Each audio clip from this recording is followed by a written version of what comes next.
Assalamualaikum warahmatullahi wabarakatuh tuan. Saya Nurin Najwa, pelatih guru IPG kampus Kota Baru yang ber-PBS di sekolah ini selama 2 minggu. Jadi saya ingin membuat tuan sedikit mengenai hal kurikulum. Jadi boleh tuan perkenalkan diri tuan terlebih dahulu. Assalamualaikum warahmatullahi wabarakatuh. Saya Wan Abdul Halim bin Muhammad selaku Setiausaha Kurikulum bagi sesi 2025-2026 untuk tahun ini lah, insyaAllah. Okey, soalan saya pertama, apakah peranan unit kurikulum dalam memastikan setiap murid ni terlibat aktif dalam aktiviti kurikulum di sekolah ini? Okey, untuk unit kurikulum kita telah menyusun setiap murid mengikut kategori masing-masing, khususnya dalam sama ada dalam balai uniform, persatuan dan juga permainan. Mana semua murid itu kita susun mengikut kelas dan juga pecahan mengikut kesihatan dan fizikal. Sama bagi peringkat murid yang aktif, kita memberi peluang mereka untuk menyertai pertandingan-pertandingan peringkat daerah dan juga tingkat kebangsaan. Itu salah satulah. Dan juga untuk mengaktifkan lagi program core di sekolah ni, biasanya kita akan buat penjadualan mengikut kategori dan tingkat sama ada penjumpaan pada uniform, satuan dan permainan. Manakala ada sudut kejohanan pertandingan, biasanya kita pecahkan kepada jurulatih yang kita lantik yang kemahiran dalam bidang masing-masing untuk mengangkat sukan di sekolah ini ke arah yang lebih baik. Khususnya antara etos sekolah ini kita fokus iaitu pertandingan bola baling, bola jaring dan juga olahraga. Jadi soalan saya seterusnya, apakah pencapaian tertinggi murid dalam bidang kurikulum akhir-akhir ini? Okay. Pencapaian terbaik kita sekarang ini antaranya sebelum ini kita pernah menghantar yang akhir ini kita hantar 9 peserta kita menyertai perkemahan madani tingkat negeri di Sekolah Menengah Sains Tengku Farid Petra. Itu selama 3 hari 2 malam mereka berkampung di situ, dan pelajar murid kita telah menyertai 2 acara iaitu pertama ikhtiar hidup, dan murid kita telah menangi tempat pertama. Sampai 4 orang menyertai acara tersebut dan mereka dapat urusan tempat pertama tingkat penyertaan peringkat negeri.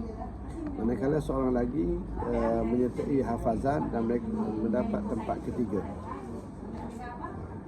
Untuk acara seterusnya, dalam pemilihan untuk peringkat kebangsaan, seorang pelajar kita telah terpilih, iaitu adik Kristina menyertai camp di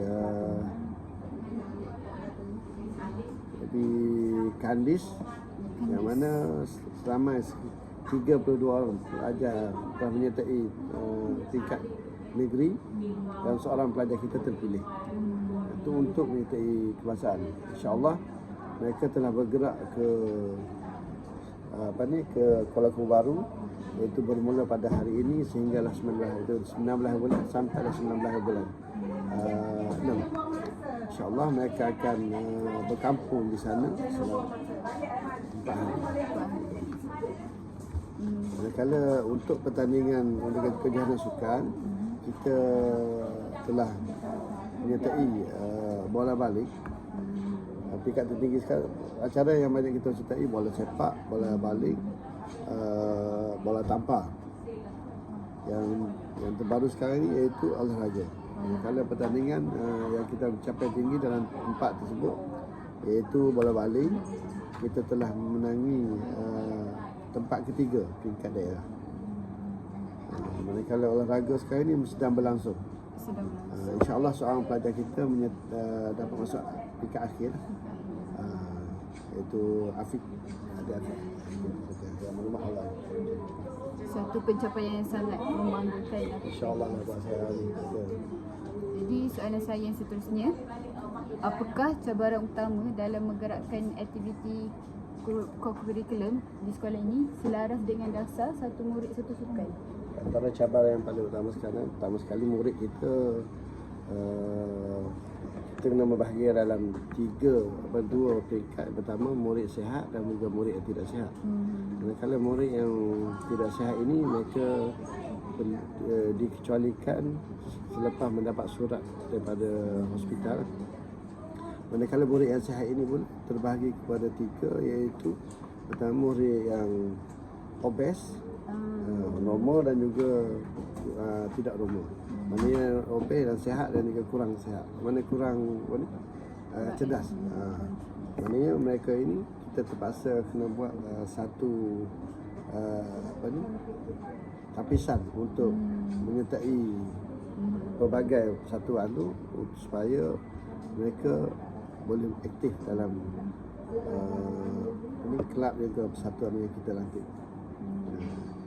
Antara yang cabaran kedua adalah yang itu sokongan daripada kekangan masa murid kerana jadual yang padat antara jadual kelas dan juga jadual waktu petang lah yang bertemu dengan banyak program kelas-kelas tambahan ataupun kelas-kelas daripada KAFA. Jadi acara-acara kita ni kita hanya boleh melakukan program tersebut pada hari Rabu sahaja. Baik. Jadi soalan yang terakhir sekali, bagaimanakah dengan penglibatan pihak komuniti dan ibu bapa bagi menyokong setiap program co-curriculum yang dijalankan di sekolah ini? Antara sokongan ibu bapa biasanya dari sudut keuangan lah. Kita susah sikit untuk bergerak.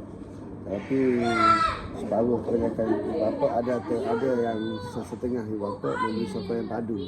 Contohnya ada semasa acara bola tampar, ada seorang ibu bapa sukarela membantu cikgu di sekolah ini menjadi jurulatih. Jadi situ ada sokongan padu daripada pihak PIBG. Cuma dari sudut keuangan kita ada sedikit kekangan kerana biasalah kalau sudut keuangan ni kita memerlukan yang terperinci untuk memohon sumbangan terhadap murid kita. Tapi walau bagaimanapun sokongan daripada pihak ibu bapa ni kita amat menggalakkan di sekolah. Itu antara lah. Jadi itu sahajalah Tuan Buas ringkas mengenai co-curriculum. Terima kasih kerana Tuan telah memberikan kerjasama. Sama-sama. Ini sebarang makluman yang kita akan bincang tambahan, insyaAllah kita bincang lepas. Ada tambahan sikit.